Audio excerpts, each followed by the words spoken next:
Bismillahirrahmanirrahim. Sama sebuah kebaikan bagi orang-orang yang beriman, dan itu buah keimanan namanya. Kemudian yang kedua, di antara jual beli dalam ayat ini adalah orang-orang yang berjihad di jalan Allah Subhanahu wa taala. Kemudian mereka pun berperang dan mati syahid.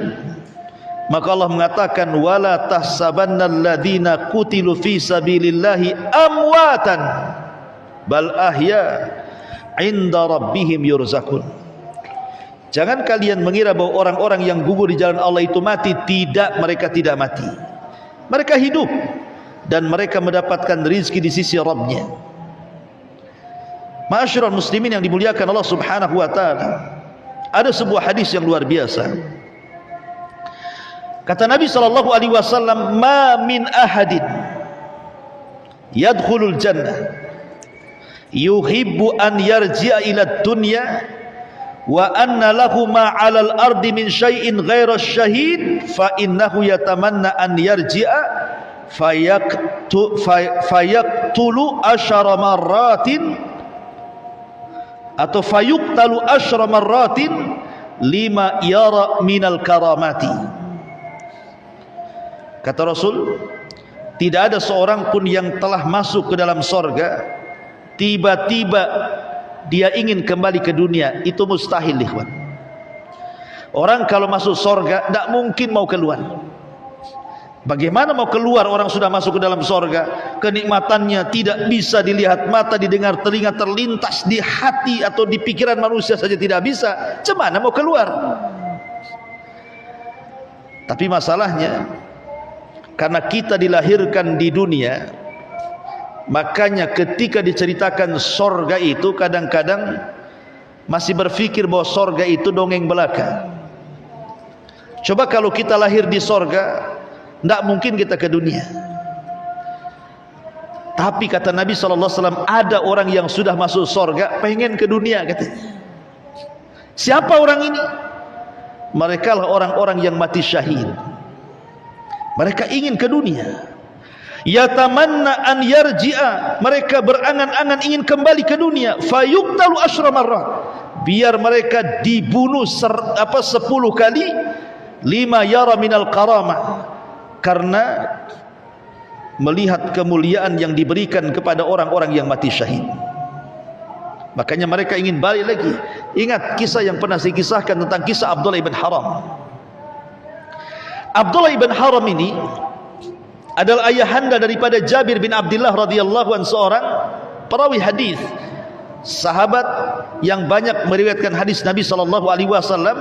Dari 7 sahabat yang masyhur, Abu Hurairah, Anas ibn Malik, Abu Sa'id Al-Khudri, Aisyah Ummul Mukminin, banyak lah. Salah satunya Jabir yang paling banyak meriwayatkan hadis kepada kita tuh. Dia punya ayahanda namanya Jabir Abdullah ibn Haram. Abdullah ibn Haram ini sudah tua dan cacat, dan sudah tidak punya tenaga lagi, namanya sudah tua sekali. Tapi keinginan jihadnya kuat, karena dia merasa di perang Badar dia tidak ikut, masa di perang Uhud aku tidak ikut juga, aku harus ikut dalam peperangan ini. Datang dia kepada Rasul, Rasul, aku daftar jihad. Kata Rasul, jangan, kau sudah tua, kau banyak anak, uruslah anak-anak. Maka kata Abdullah ibn Haram, oh tidak wahai Rasul, ini urusan sorga, jangan halangi aku terlibat dalam peperangan, katanya. Mendesak, akhirnya Rasul pun mengizinkan Abdullah ibn Haram yang sudah tua renta, tidak punya tenaga, jalan pun sudah susah, diizinkan Rasul untuk perang. Abdullah ibn Haram ini punya anak namanya Jabir. Jabir ini anak laki-laki satu-satunya, sementara dia punya adik 9 orang, semua perempuan. Jadi terpikir oleh Jabir, ini kalau ayahnya meninggal, dialah yang jadi ayah untuk adik-adiknya. Adik-adiknya masih kecil. Datanglah dia kepada Nabi SAW mengatakan, ya Rasul, batalkan bapakku. Dia sudah tua, dia sudah uzur. Bukankah orang yang uzur diberikan rukhsah untuk tidak berjihad? Biarkan dia merawat anak-anaknya. Kalau mau, aku yang akan menggantikannya, kata Jabir. Oh, dengar bapaknya. Marah bapaknya. Sini Jabir katanya. Laulal jannah la afartuka iya. Kalau bukan urusan sorga, aku siap digantikan dengan posisimu. Ini urusan sorga. Sorry ye katanya. Nggak bisa. Nggak bisa, urusan sorga itu nggak bisa digantikan. Ya. Ma'asyiral muslimin yang dimuliakan Allah Azza wa Jalla, akhirnya Abdullah ibn Haram ini dia sudah punya firasat bahwa dia adalah orang-orang yang awal-awal mati syahid. Subhanallah, firasatnya kuat. Ketika terjadi perang Uhud, betul dia orang yang pertama mati syahid. Abdullah ibn Haram ini satu di antara 70 syuhada Uhud. Itulah Abdullah bin Haram tuh yang awal-awal mati syahid. Jadi ketika Abdullah bin Haram ini meninggal, maka Allah Subhanahu wa taala memanggil ruhnya, kemudian berdialog dengan ruhnya. Kemudian Allah katakan, ya abdi tamanna, wahai hambaku berangan-anganlah, bercita-citalah. Kira-kira nih engkau sudah mati syahid karenaku, sekarang minta ku beri permintaanmu, kata Allah.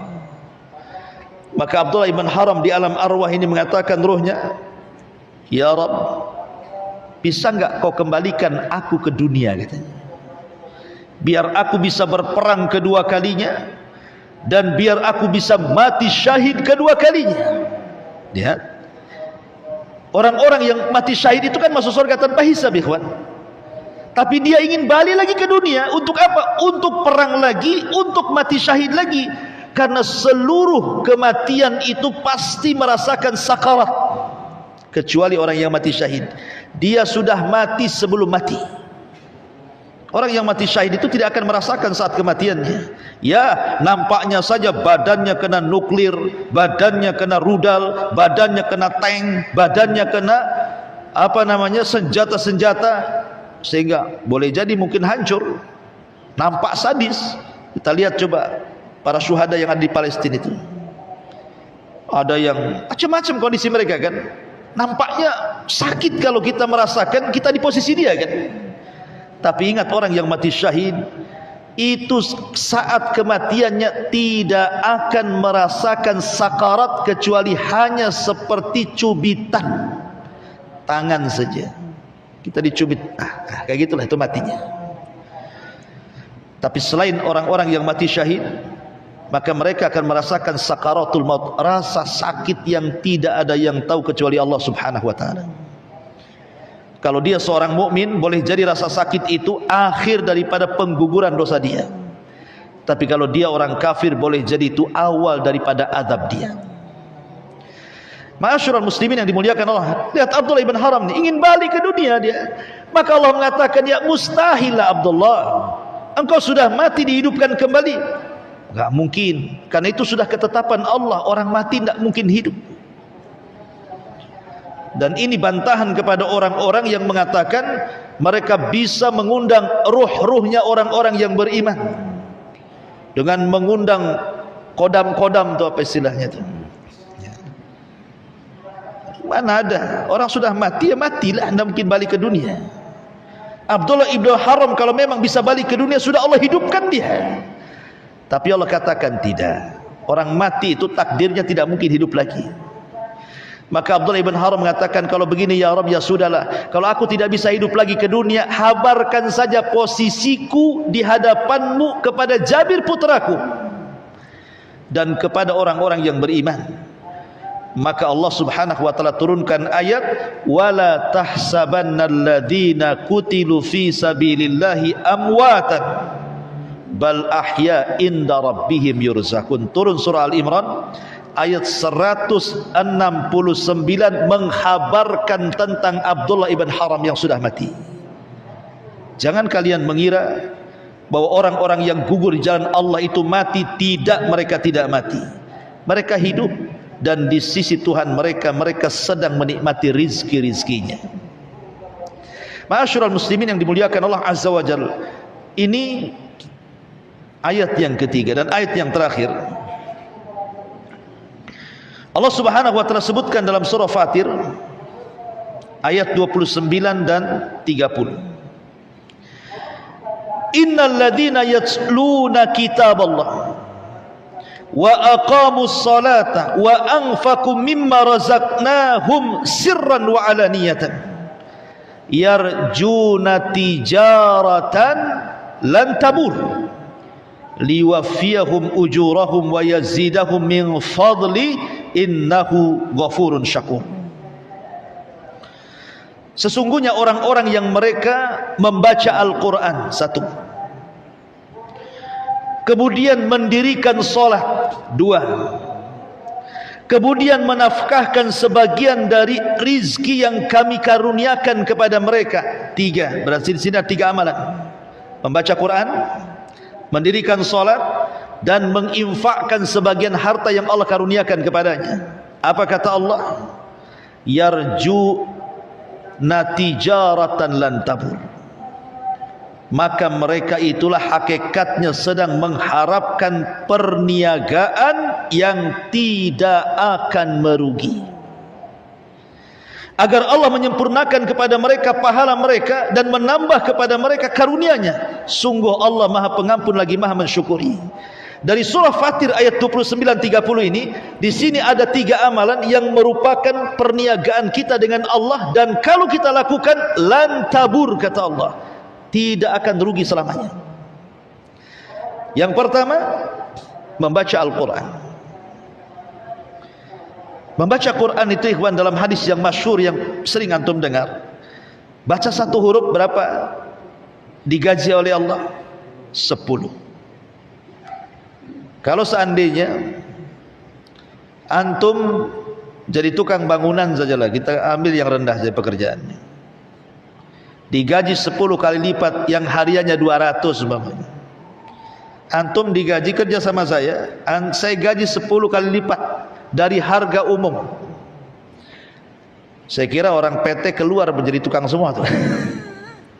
Kalau umpamanya anggaplah satu hari 200, kalilah 10, 2 juta satu hari. Sebulan dah banyak tuh dia dapat. Itu kalau tukang bangunan yang gajinya 200 gitu.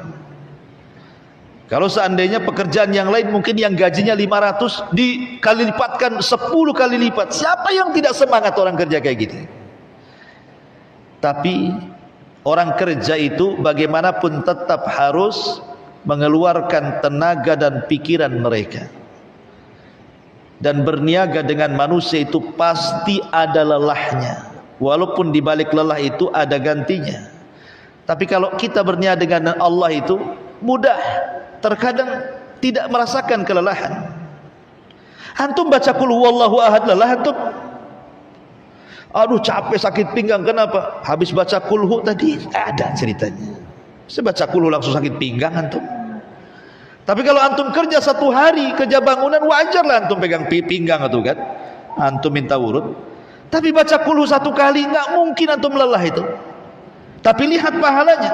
Nabi mengatakan, man qara'ah ayatan min kitabillah, man qara'a harfan min kitabillah, falahul hasanatu wal hasanatu bi asyri amsalha, la aqulu alif lam mim harfun walakin alif harfun wal lam harfun wa mim harfun, kata Nabi. Siapa yang membaca satu huruf saja, maka dia mendapatkan kebaikan yang dilipat gandakan 10 kali lipat kebaikan. Lihat bagaimana amalan ini diganjar oleh Allah Subhanahu wa taala 10 kali lipat. Padahal satu huruf tu alif, satu huruf lam, satu huruf mim, satu huruf. Kalau surah Al-Ikhlas coba antum hitung berapa hurufnya tuh, kalikan 10. Banyak antum dapat pahala di situ. Itulah perniagaan dengan Allah. Dengan cara yang pertama apa? Baca Quran. Baca Quran ini luar biasa pahala di hadapan Allah Azza wa Jalla, karena akan jadi syafaat bagi kita juga pada hari kiamat. Yang kedua, perniagaan yang tidak akan rugi bersama Allah adalah iqamus salat, mendirikan salat. Kenapa bahasanya mendirikan ini? Wa aqamus salat, mendirikan. Orang yang salat itu banyak, tapi yang mendirikan itu sedikit. Ya. Orang yang sholat kan banyak, di masjid ini, di masjid sana, di musola ini, di musola sana, di mana-mana banyak orang sholat itu, tapi yang mendirikan sholat itu sedikit. Apa maksud mendirikan di sini? Kata Syekh Shalih Fauzan, maksudnya mendirikan solat itu orang yang mendatangkan 1 syarat-syaratnya, 2 rukun-rukunnya, 3 wajib-wajibnya, 4 sunnah-sunnahnya. Ini sedikit sekali. Memang orang solat banyak, tapi lihat ruku saja kadang-kadang tidak lurus, kadang-kadang main cepat-cepat saja, sujud saja main ngebut-ngebut saja, kadang-kadang tidak tumakninah, kadang-kadang tidak khusyuk, kadang-kadang wudunya enggak benar, cemana pula solatnya mau benar. Lah kadang-kadang pakaiannya juga tidak rapi. Kalau menghadap Pak Wali saja rapi, kalau menghadap Allah itu pula pakai kaos oblong umpamanya. Ya kan banyak yang seperti ini. Makanya saya katakan orang yang solat banyak, tapi yang mendirikan solat itu sedikit. Makanya orang-orang yang mendirikan solat itu mereka sedang melakukan perniagaan dengan Allah Subhanahu wa taala lan tabur, yang tidak mungkin rugi selamanya. Dan yang terakhir adalah orang-orang yang berinfak di jalan Allah, baik terang-terangan ataupun sembunyi-sembunyi. Di zaman Nabi SAW ada seorang sahabat namanya Abu Dahda radhiyallahu anhu. Abu Dahda ini mendengar ada anak yatim yang diusir dari kebun seseorang karena kalah di pengadilan. Jadi ada anak yatim, dia nyerobot tanah bahasanya, kemudian buat rumah-rumahan di situ. Yang punya tanah marah, akhirnya diambil. Kata anak yatim, ini tanah bapak saya. Kata yang punya tanah, itu tanah saya. Datanglah ke mahkamah pengadilan, kalah anak yatim itu. Maka Nabi SAW datang kepada orang yang punya tanah, kasihkanlah, itu kan cuma sedikit saja untuk dia. Tidak bisa. Kata Rasul, bagaimana kalau seandainya gantinya sorga? Kau kasih tanah ini kepada anak yatim, maka gantinya tanah di sorga. Mau enggak kamu? Tidak mau dia. Akhirnya kemudian datanglah Abu Dahda radhiyallahu anhu ini. Kemudian melobi orang yang punya tanah, wahai fulan, tanahmu kan jauh dari kota, tanahku ada di kota satu tuh. Kalau tukar mau enggak? Tanah antum di Jabal Uhud atau di Beliung, tanah saya di Nagoya, sama-sama 1 hektar. Mau enggak ditukar? Maulah, kalau enggak mau bego dia. Harga di tengah kota berapa, harga di sini berapa kan gitu kan. Akhirnya apa? Mau ditukar. Setelah ditukar tanahnya, maka Abu Dahda mengatakan kepada anak yatimna, ambillah tanah ini untukmu. Subhanallah. Ketika Abu Dahda radhiyallahu an kemudian sudah menginfakkan hartanya kepada anak yatim ini, karena dia mendengar Nabi SAW, siapa yang memberikan tanah ini kepada anak yatim, maka sebagai gantinya tanah di sorga. Dia ingin mendapatkan tanah di sorga, ingin berjual beli dengan Allah, ya. Akhirnya setelah deal-dealan itu, dia pulang. Istrinya Ummu Dahda masih ada di kebun itu. Abu Dahda tidak mau masuk ke kebun yang sudah dibarter, diinfakkan karena Allah itu. Dia berteriak saja dari luar, ya Ummu Dahda ukhruji, wahai Ummu Dahda keluar, sungguh aku sudah infakkan kebun itu di jalan Allah, katanya. Kira-kira kalau istri antum di posisi Ummu Dahda, apa nggak ngereweng tuh? Bang kok dikasih, jual lah. Ngapain abang jual? Mungkin udah ngerengek itu. Karena nggak izin istrinya, main barter aja nggak dapat apa-apa. Karena berniaga dengan Allah itu memang perlu iman nih, kawan. Karena surga itu kan memang tidak tampak kan itu. Hanya cerita saja, cerita nikmat-nikmat. Karena kita belum masuk ke dalamnya. Kalau nggak yakin dengan surga itu, nggak mungkin orang itu berniaga dengan Allah, ikhwan. Tapi hanya orang-orang yang yakin berniaga dengan Allah Subhanahu wa taala. Sampai ketika hijrah, ada seorang sahabat namanya Suhaib Ar-Rumi. Suhaib Ar-Rumi radhiyallahu anhu.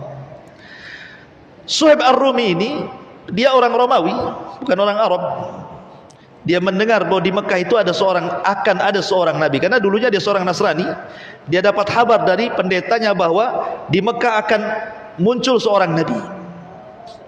Berangkat Suhaib Ar-Rumi ini dari Rum ke Mekah. Sampai di Mekah belum ada nabinya, belum muncul. Karena dia seorang peniaga yang ulung, akhirnya sambil menunggu munculnya kenabian itu, berniagalah dia di Mekah. Akhirnya jadi orang kaya. Suhaib Ar-Rumi ini orang Romawi, hijrah ke Mekah, kemudian berniaga, jadi orang kaya. Ketika itu sampailah di musim kenabian, Rasul muncul.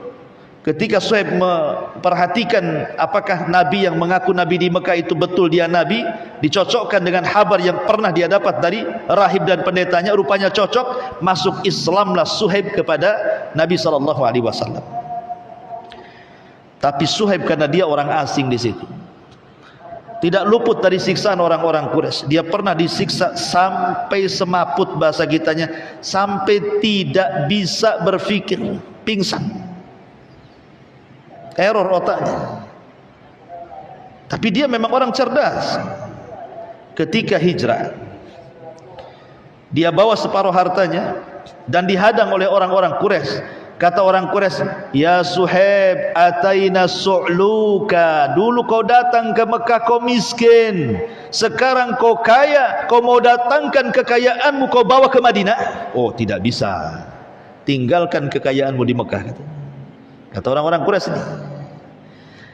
Suhaib Ar-Rumi, dia seorang pemanah, dan dia bawa busur panah dan anak panah.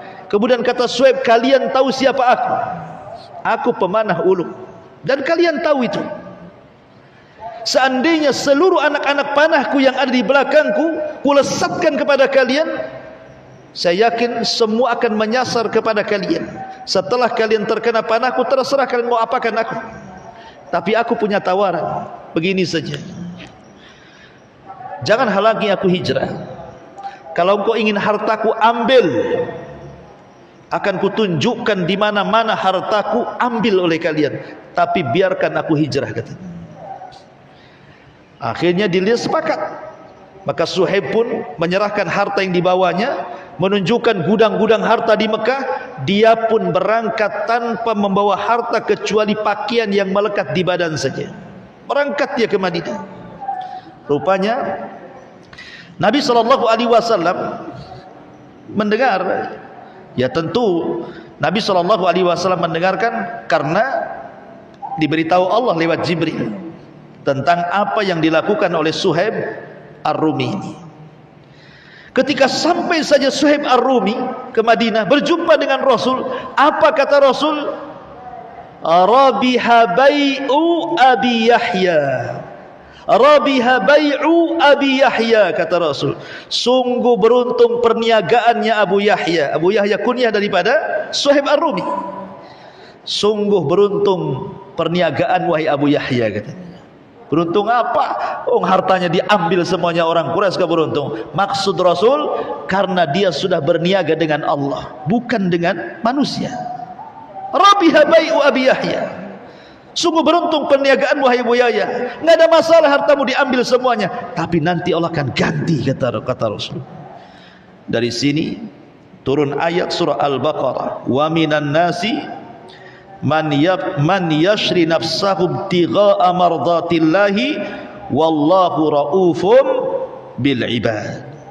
Dan di antara manusia ada orang-orang yang mengorbankan dirinya untuk mencari keridhaan Allah, dan Allah Maha Penyantun kepada hamba-hambanya. Dialah Suhaib Ar-Rumi yang sudah berniaga dengan Allah Subhanahu wa ta'ala. Kemudian pembahasan terakhir, ikhwatu fiddin,